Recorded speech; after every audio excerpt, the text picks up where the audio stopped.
is Roger, and this is Accelerated Consciousness. What is Accelerated Consciousness? It's basically taking your spiritual aspects and moving them from A to Z like it's A to B. It's a combination of a lot of different forms, perspectives, spiritual ideals from all over the world. In a nutshell, it's East and West in one. You get concepts of Zen, you get concepts of Taoism, you get concepts of Western philosophy, more specifically Socrates and his pursuit of asking questions. And I think that's the most important thing in spirituality, is to ask questions rather than to meditate on answers or meditate on statements. Accelerated consciousness in terms of Zen and Taoism, you think of lightning and water. What does lightning do? Well, it keeps you centered. It keeps you here. It keeps you now.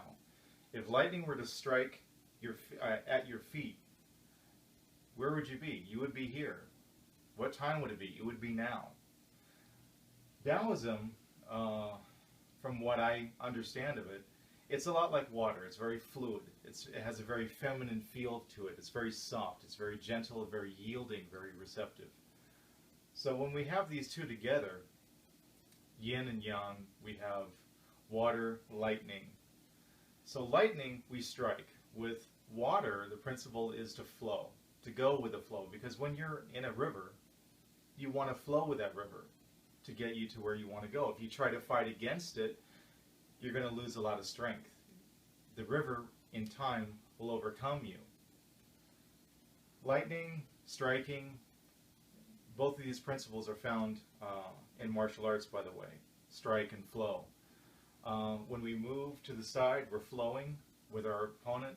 When we strike, we're taking an action. We're making a movement. In accelerated consciousness, to strike and flow is to ask a question, breathe into it, and flow with it. Not to try to find the answer, because that in itself is a trap of the mind, the mental aspect, which likes to rationalize, which likes to find logic in things. To understand something completely, we need to surrender completely to it. We need to flow with it. But in order to do that, we need to strike with the question. So we find the question. What is the question? What am I meditating on? What is it that I really want in life? What kind of person do I want to be? Important questions like that. We take the question, we breathe into it. And as we breathe into it, we filter it with our breathing. As we breathe out, we're striking out. As we breathe in, we're letting that energy flow into us. And we're going with it. We're receiving it. We're listening to it. And then we strike out again. So as we breathe out, we repeat the question in our mind. You don't have to say it out loud, but you just visualize the question again. You hit it again. Hit it again. And then you're extending out to the next layer of the question within your conscious mind. As we breathe in, we're breathing in that next layer. So it's like a conveyor belt, bringing in, sending out, bringing in, sending out. And that's where you have strike and flow. That's where you have yin and yang. That's where you have speak and listen. Speak, listen. Accelerated consciousness is to get us from A to Z, like it's A to B.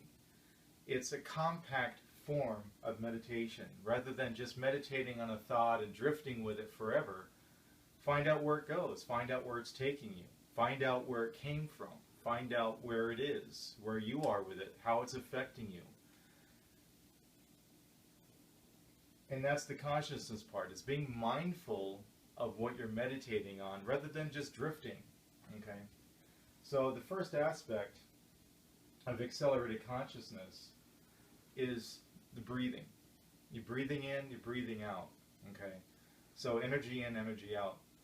So as you surrender to the next layer of what you sent out, you're able to, one, take responsibility for what you sent out, and two, observe its impact, not only on yourself, but on everything else around you, and what it's saying to you. Because a lot of people, they'll take a concept like love, like peace, like happiness, and they'll just make an assumption that they know what it is without breathing through it, what I call breathing through.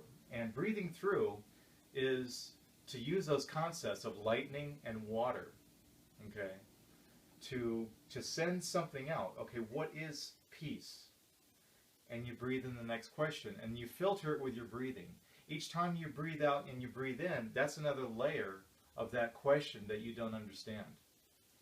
And to get to the answer, we have to eliminate the question, because the absence of the question is the answer. You become the answer